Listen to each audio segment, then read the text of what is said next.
Hey there, Twins fans. My name is Seth Stowes of Twins Daily and twinsdaily.com. Welcome you to tonight's Twins Spotlight, where we will talk to and get to know another Twins minor league player. Last night we had Brent Hedrick, and we're trying to do anywhere from one to two and sometimes three of these a week.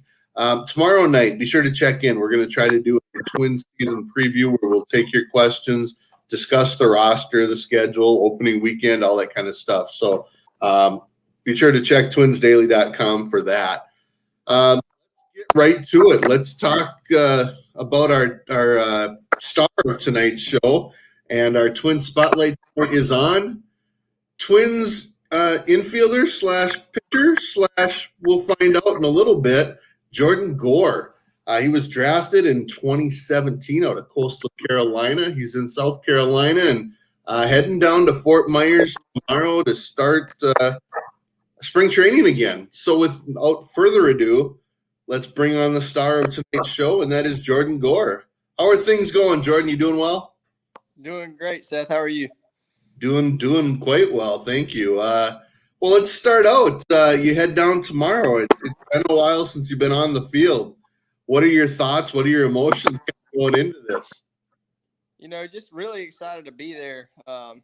It's been a crazy year, not being on the field playing and, having to find other work to do. And, you're trying to keep up with your training and everything. And it's just going to be nice to get back down there and get back to doing what you love.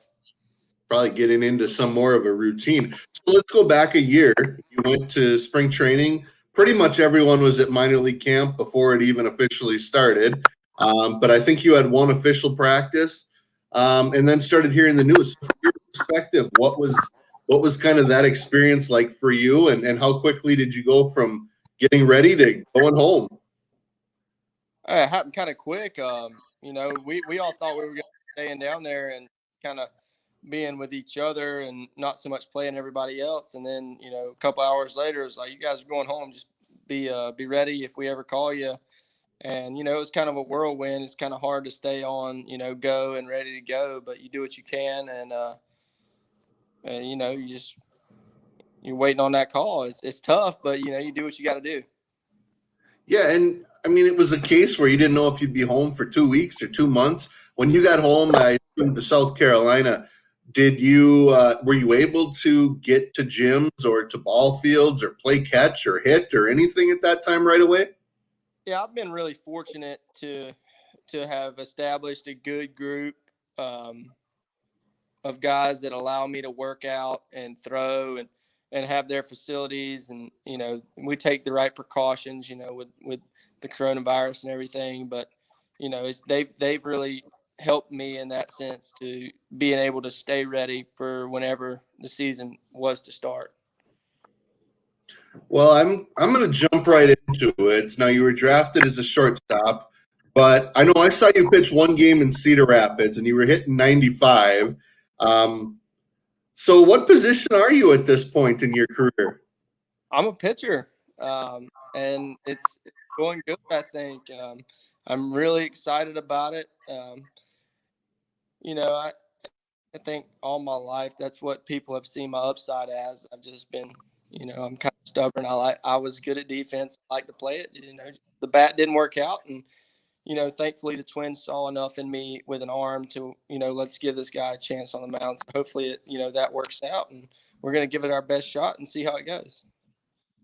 I want to talk about what you brought up because I've been going to Twins minor league camp and some Cedar Rapids game for a long time, and I'd put yourself up there with say an AJ Pedersen or some others in terms of really just smooth, professional defensive shortstops. I think you take a lot of pride in your ability to play shortstop, right?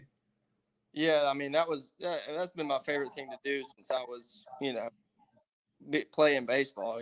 Me and my dad have been out there taking ground ball after ground ball, just trying to perfect that. And that was the most fun thing for me. Just being able to make plays and do that. I did take pride in it, and it was one of my favorite things to do. But all good things come to an end, and new beginnings. So we'll see. So without explaining anything more than you want to, or anything that's going to get you in trouble. What was the conversation like between you and the coaches? Was it a conversation? Was it, here's what's going to happen? It was very professional. Everybody's handled it very well. I mean, it's kind of like, all right, you could be a, you look at where you could be in the future and what could take you further. And pitching for me, projectability wise, would take me further in the game and prolong my career.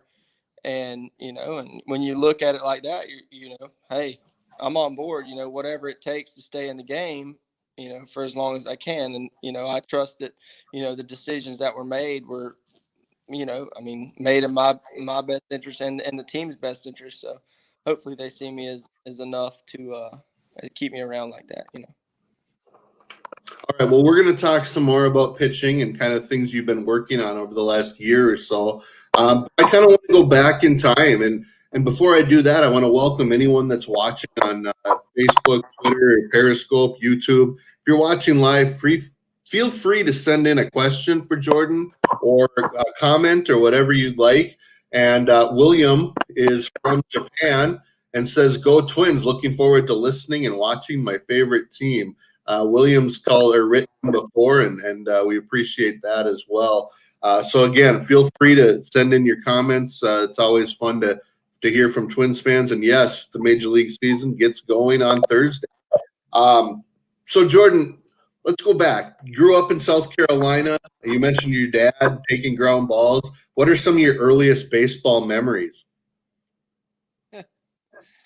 I've had a bunch. I've played a lot of baseball. I think my fondest memory that, it sounds kind of bad, but, whatever. We were, just how we grew up. But my fondest memory is I was 8 years old out there playing baseball, and, I was warming up, and some big old boy decided he was going to throw it hard as he could at me now. And I missed it. It hit me right in the eye.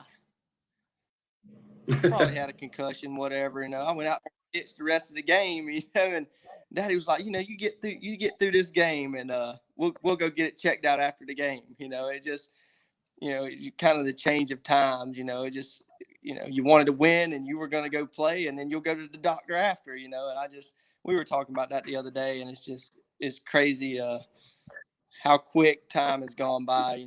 Just really take in the moments you have with, especially your dad out there playing the game you love. It's a lot of fun. Tell me a little bit. Did you play other sports growing up as well? I dabbled in basketball and soccer and a little bit of football in middle school, but as soon as I got to high school, it was all baseball. Whether I was playing with the Canes or at Conway High School, that was pretty much what took up my time. Talk a little bit about that high school team. When did you kind of move up to the varsity level and start making an impact? Obviously, as a guy who ended up going Division I, you had a pretty good career, I'm guessing. Yeah, me and my buddy, we grew up together, and he played at Coastal with me, and we grew up together playing GK. So we went to varsity. I think our 8th grade year we started playing, and traveling around. Not so much making an impact as we'll get a start every now and then, just kind of getting our feet wet. But after that, we hit the ground running, and Coach Carroll and all those guys, they were great to us. I mean, we had a pretty good team. We had a really good region. We got a big leaguer now. I mean, Taylor Widener with the Diamondbacks, he was pitching against us in playoffs. Jordan Montgomery's with the Yankees. All of those guys were going up against us, and we had a really good region. High school was fun. I tell you, we had some really good competition. Yeah, definitely. And what was the recruiting process for you? You're from Conway, South Carolina, which is where Coastal Carolina is, but you went to South Carolina. So, I mean, was that a tough decision, or did you have a lot of options? Did you want to stay close to home, or did you want to get away from home maybe? I really wasn't thinking about the home situation. As when you're a high schooler, you're looking at baseball, you're like, I want to play on the big stage, like I want to play in front of a bunch of people and I want to be good. And, I really didn't, I didn't hear much from Coastal, which I give, when I got there, my infield coach, Matt Shelley, I give him a hard time. Man, I didn't hear anything from you. What's going on? I'm right down the road, and it just worked out, man. The best thing that ever happened to me. I went there and I got the exposure at South Carolina. I got to play in front of thousands of people, I got that under my belt and didn't have to worry about it. And then I got to Coastal and they really coached me. And, I learned so much about, not only baseball, just being a man from Coach Gilmore, his whole staff. Gilmore is one of the, my role models in life. He's just a tough, you got to work for what you're going to get. And, he was more of a man maker than a baseball coach, and I'll always hold him near and dear to my heart. So I'm glad that worked out to where I got to go play for him for sure. Real quick on Twitter, got a comment from Jeff Johnson, the fantastic Colonel's beat reporter for the Cedar Rapids. Is that he writes the flow here from Jordan Gore is just outstanding. Yeah. So congratulations on that. That must be a work in progress, or is it finished product? No. We're gonna let it grow for a little while and see where it goes. Unless Florida just gets too hot, I might have to buzz it down there. I was gonna say that Florida humidity might be a little rough. Yeah, for sure. Oh man! All right. Again, keep the comments and questions coming in if you'd like. We definitely appreciate those of you watching in. We've got a pretty good crowd right now. So again, thank you. So let's talk a little bit about you played at Coastal Carolina. You went there, and unfortunately, you had to have Tommy John. But you hadn't done any pitching at that point, right? Or were you fully an infielder in college? Yeah, I mean, pretty much. I pitched in high school, and kind of lost it at South Carolina, and then when I got to Coastal, me and Coach Thomas got to talking, and because I had to sit out from transferring from South Carolina to Coastal, so I had to sit out that 2016 year. We got to talking, maybe I could start closing some games next year, and we got throwing some bullpens, and what it came down to is my doctor said, it was going to go either way, and throwing off the mound just made it happen faster. So that's what ended up happening. I had that surgery done, which happened at the perfect time, to be honest with you. It got me to, take a little bit off in the fall, and then, I got to play the whole season pretty much. So it worked out. Absolutely. Now, you went to South Carolina first, which absolutely is a big-time program. Whit Merrifield, I know former Twins prospect Tanner English, played there. A lot of great ball players there. Coastal Carolina doesn't get recognized, but as soon as you went there, College World Series championship, right?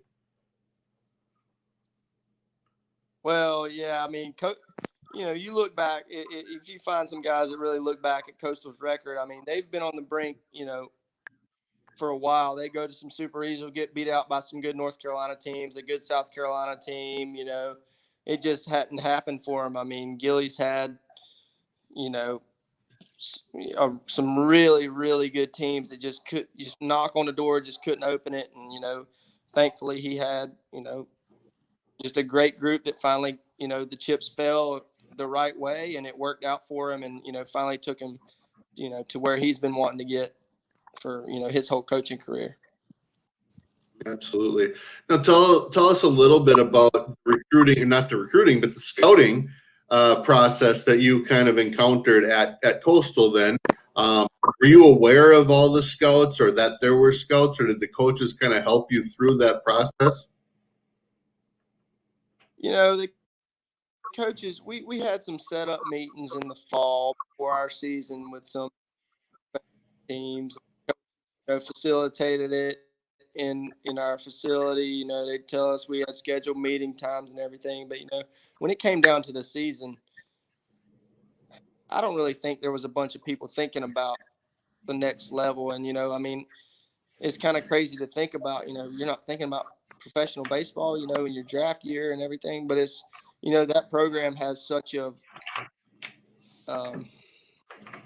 atmosphere of just team and we want to win, and this is this is what we're after. We're not thinking about the, future after. We're thinking about this year, this program right now. And, so we really didn't pay a whole lot of attention to, the profession of scouts in the stands and everything. We were more worried about the people beside us and winning for, for Gilly when it comes down to it. Sure. And then, but I guess before we jump into the draft and such, what, did you have a declared major at that point, or have you thought about whether or not you want to at some point finish that up? Maybe you have. Oh, I've graduated from college. Yeah. So I was a criminal justice major at South Carolina, but that didn't transfer to Coastal. So I've got a major in sociology, which I'm focused on baseball. I haven't really looked in what that could do for me, but that's what my credits could transfer to. But I've got a college degree, so maybe I'll go back and get a master's in something one day if it all doesn't work out, which I hope I don't have to worry about that. I was going to say, let's hope you don't have to worry about that anytime soon. So let's talk a little bit about the draft. The Twins took you in the 19th round. Are you hearing anything, or is that about the range maybe? I mean, it's day 3. Did you have any idea what was going to happen? I didn't have a clue, to be honest with you. I was actually working a camp there at Coastal, and it was just, you're sitting there watching like, man, am I going to have to find a real big boy job now? I'm not going to play baseball anymore. What am I going to do? And you start, all these thoughts starts creeping up, and then day 3 comes around and, you get a phone call, about, what about this round, it was a whirlwind. And actually I got a call and it was I think it's for the 18th. And it was like, oh, we missed both. It's going to be this. Here we go.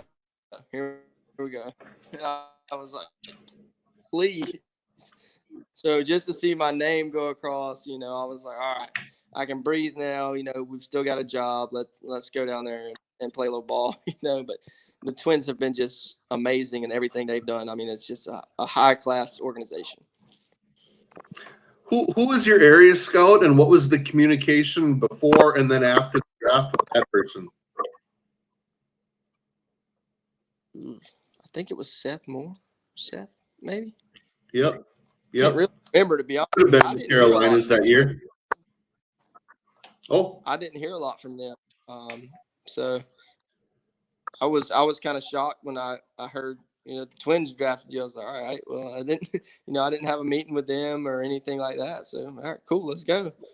It was wild. All right. So again, we're being joined here by Jordan Gore. For those of you listening on the podcast, infield prospect turned pitching prospect just the last couple of years here. So very exciting, intriguing, and hard throwing. So let's talk a little bit. You came into pro ball. You got a little time in Elizabethton. Got to know some guys from your draft class.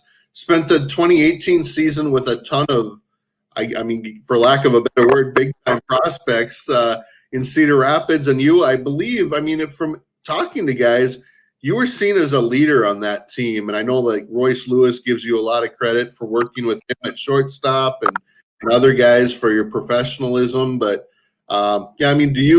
what was that year like in Cedar Rapids?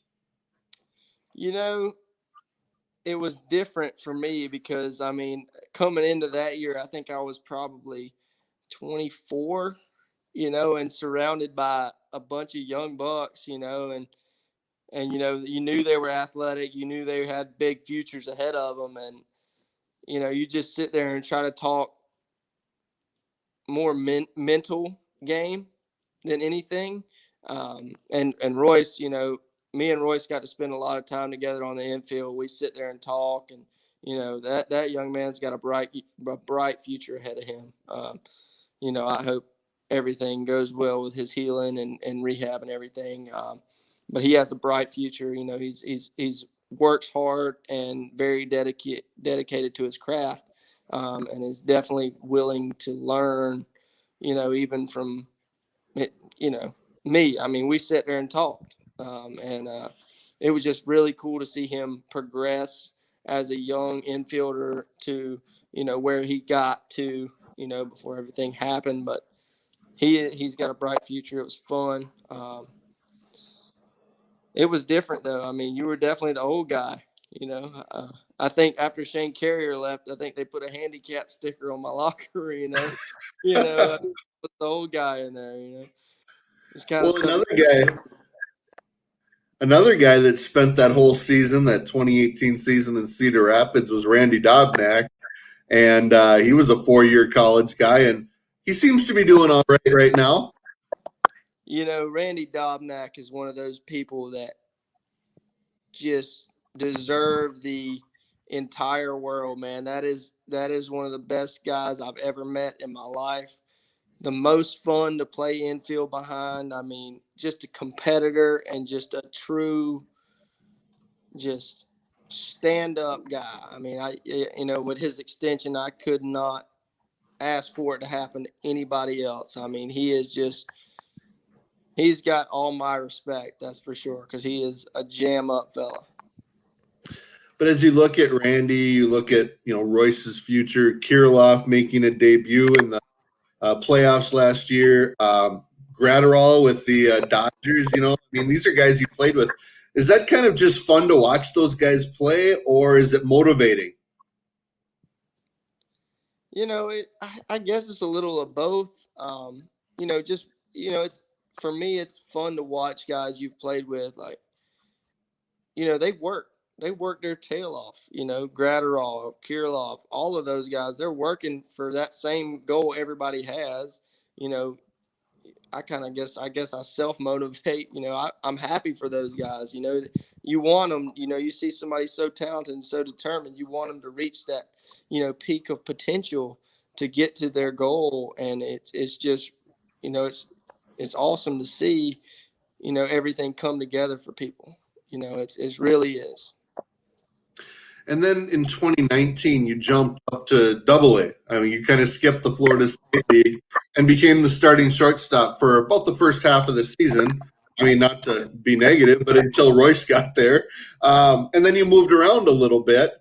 What was the Pensacola experience like for you? Pensacola was awesome. It was great. I played with a lot of guys there that were really fun to play with. Luis Arias is one of them. I mean, I can't say enough about that fella. I mean, playing middle infield with him that first half of that season was probably some of the most fun I think I've ever had, to be honest with you. And then, Bags got there, and, he had a unreal year. I mean, the guy just couldn't miss a baseball. I mean, he could just hit, and there are just some good players in this organization that I was fortunate enough to play with, and in Pensacola, there was a bunch of them come through there. It was really fun. Bags, I believe, being Travis Blankenhorn, right? That's my bad. That's my bad. No, that's good. I like getting the nicknames, and I knew that, but I figured I should let others that are watching know that as well. So, again, I'm going to bring up this question. Byron joined a couple minutes late, but what led to the ultimate decision to head to the mound versus staying at the field? Now, I mean, I want to frame that in. I think you actually left Pensacola and went to Fort Myers for a little while, and actually probably just started on the mound and working through a program, right? Or what kind of happened when you went down to Fort Myers? I got down there, and I mean, as anything, you work for something your whole life, so you're kind of frustrated. I mean, it was a tough point, working through that mentally. But when you look at it, all right, you still got a job. They obviously see some potential in you.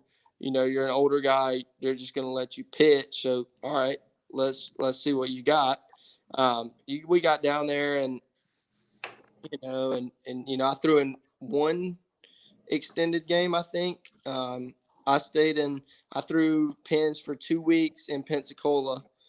I think I was on the DL. I threw some pins, and then went down to Fort Myers and tried to throw in a game. And I think, was there a hurricane or something that year? I can't remember. It might have been. It usually is.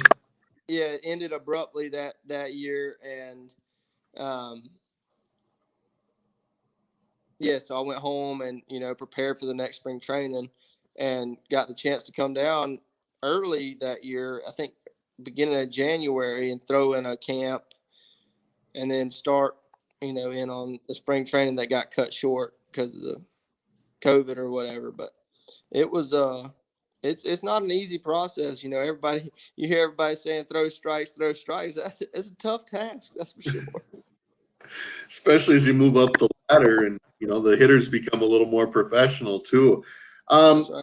I mean, let's kind of talk about it. What pitches are you throwing at this point? Obviously fastball, but I mean, have you been able to develop some of your secondary pitches to this point? Yeah.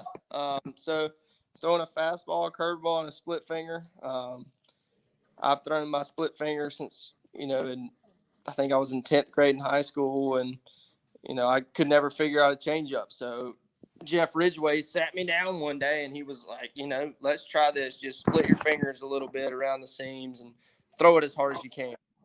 For some reason, it clicked and it worked out. So I still throw that and still throw it, trying to perfect a breaking ball. It's not easy. Trying to find the charger. Hold on. Yeah, no problem.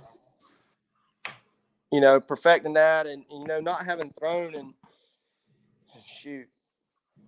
I was in high school, 7 years ago. So it's been a while since I've been throwing, on the mound, but it's coming along nice. And to be honest with you, kind of having this season to work on my craft and get better without the pressure of games, not that games are pressure, but, work on specific things, I think has helped me to a certain extent. So, I can't be too mad about that. No, and I've talked to a lot of college pitchers who got drafted by the Twins about, learning and understanding all the technology that's available to them and to you. Imagining you're not only getting a lot of that thrown at you, but just basic terminology that college pitchers probably used, or all that. Then, I mean, has it been the physical grind's one thing? I'm guessing the mental grind has to be just as tough to try to figure it all out. I have kind of wrestled with that, to be honest with you. When you're growing up, you're like, go out there, you throw ball, you get people out. That's what you're after. You know what I'm saying? And Right. everybody's throwing all this terminology. I start thinking about it. I'm like, all right, I can't think too much. I mean, if I think too much, I get myself in trouble. So I try to understand it and grasp it, and take in what I need to and kind of filter it in, filter it out. What helps me, and but it's different. Man, I'm learning all kind of new stuff. They used to throw me out on the mound and say, all right, go get them out. Now it's just charts and spin rate and all kinds of stuff like that. I didn't know what a spin rate was when I was in high school. None of us did. Of course, I didn't know what exit velocity means or was, and that really is just hit the ball hard. So, Yep. Absolutely. Just kind of continuing along. So, I mean, have you learned maybe what some of your strengths are that because you hadn't pitched, you maybe didn't even realize what your strengths were? And then on the other side of that, what's maybe one thing that you think you've really had to work on over the last year or so as you've been developing this? Well, my strength is probably always going to be my fastball. I mean, I'm going to throw it as hard as I can, and so most of the time I have an idea where it's going. You have your off days, but I've really had to work on my curveball, just because when you don't throw something for so long, it comes. It's hard to get back, and I've had to work on that, work with the people I've been throwing with, and talk to different guys about how to get that back on track, and hopefully we have. And I'm sure now, like you said, you're heading down to Fort Myers tomorrow. I'm sure bullpens will start, but facing some live hitters in a competitive setting, I mean, that'll open your eyes, I'm sure, to kind of how it's all coming together, right? Absolutely. I've had some very fortunate, I say fortunate, nice high school coaches that were letting me throw to their guys, because, with college and everything, Coastal wasn't allowing anybody on their campus with the COVID, everything going on. But the high school guys have let me come out there and throw to some of their hitters. So getting to see some guys in the box is just, it's a little more fun. Um, not that they're great hitters or anything, but you're not just sitting there throwing a bullpen and just doing the same thing over and over again, which kind of drives me up the wall. So it was a little more competitive in that sense. So that was nice. But yeah, I'm really excited to see some of the guys Get back to the dorm life. Absolutely. All Absolutely. right, just a couple more minutes left with Twins right-handed pitcher Jordan Gore. If you have any last-minute questions, let me know. Send them this way. And William asked the question, Kenny, you talked about high school. What was your routine when you were in high school? How much weight training did you do?